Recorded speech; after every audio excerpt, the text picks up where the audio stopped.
Baik, perkenalkan, nama lengkap saya Marcelina Crescencia Sulastremen, biasa dipanggil Lastri, kelas B Administrasi Publik dengan NIM 421211091. Baik, di sini saya akan menjelaskan sejarah hari lahirnya Pancasila. Tanggal 1 Juni ditetapkan sebagai hari lahir Pancasila yang merupakan dasar negara Indonesia. Seperti apa sejarah hari lahirnya Pancasila? Lahirnya Pancasila adalah judul bicara yang disampaikan oleh Soekarno pada 1 Juni 1945.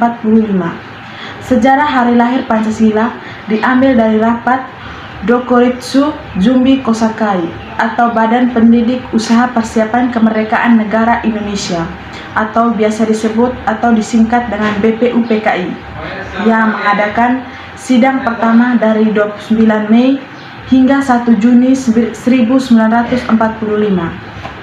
Rapat dibuka pada tanggal 28 Mei 1945 dan dimulai keesokan harinya 29 Mei 1945 dengan tema Dasar Negara.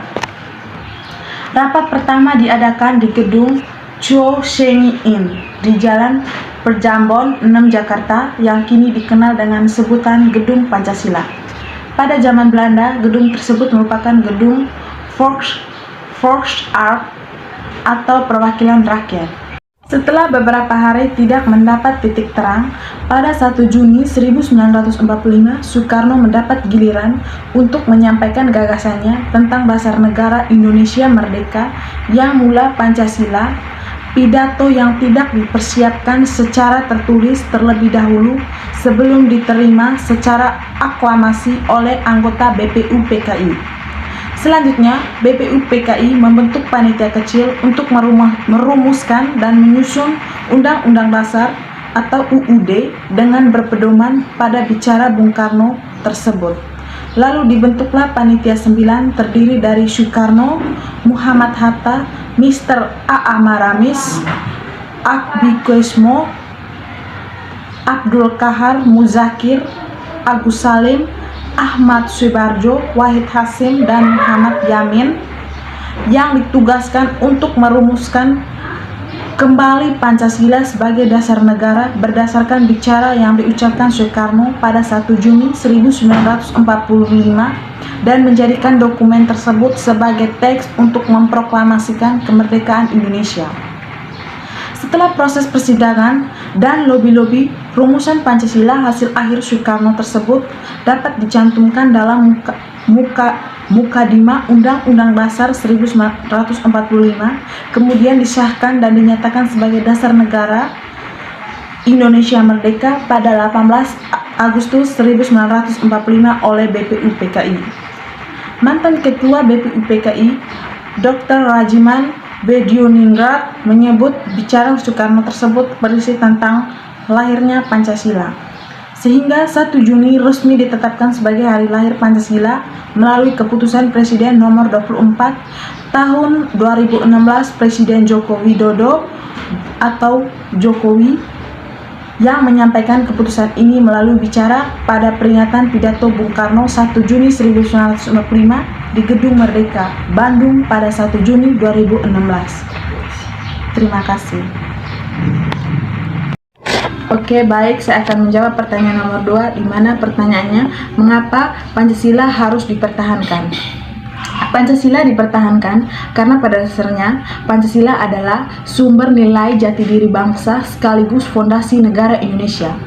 Sebagai falsafah negara, Pancasila menjadi acuan dalam mewujudkan Indonesia yang adil, makmur, dan sejahtera.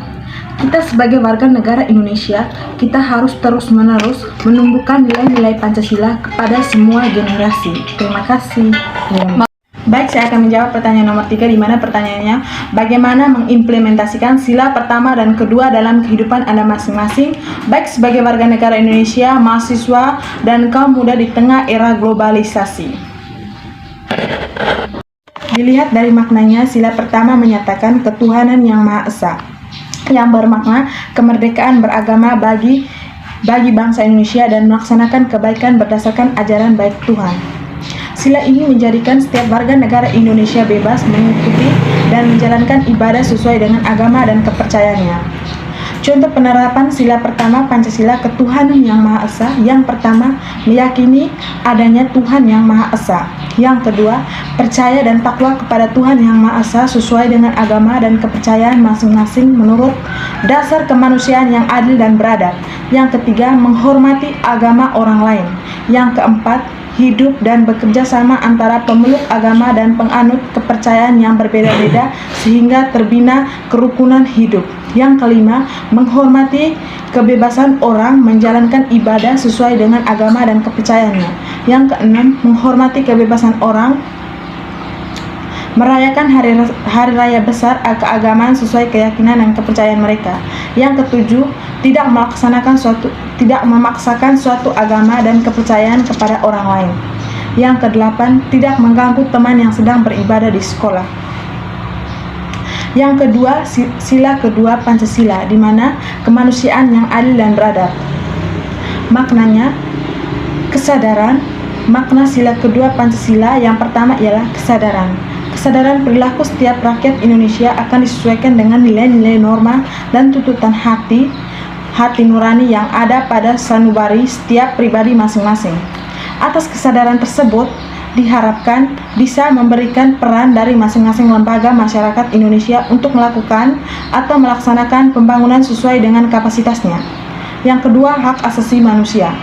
Maka sila yang kedua berikutnya ialah serangkaian pengakuan serta menghormati hak asasi manusia atau HAM antar individu yang sejatinya dimiliki seseorang ketika ia baru dilahirkan dari rahim ibunya. Yang ketiga, kemanusiaan.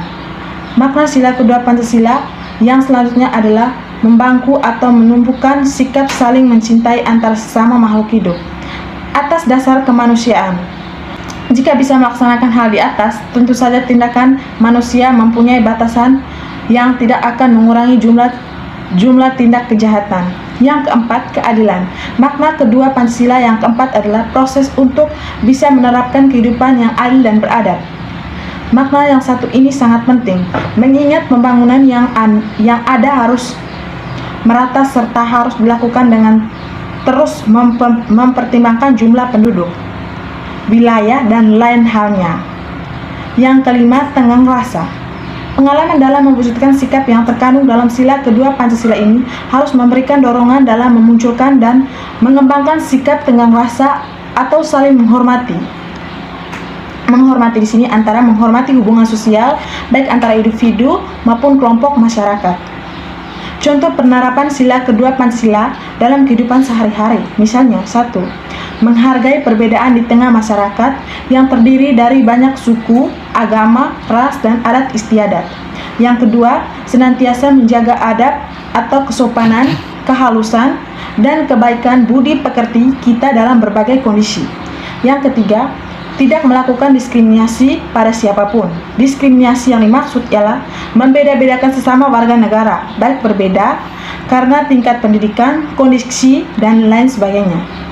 Yang keempat, berani untuk menyampaikan kebenaran dan menegur kesalahan seseorang sesuai dengan adab yang berlaku di tengah masyarakat.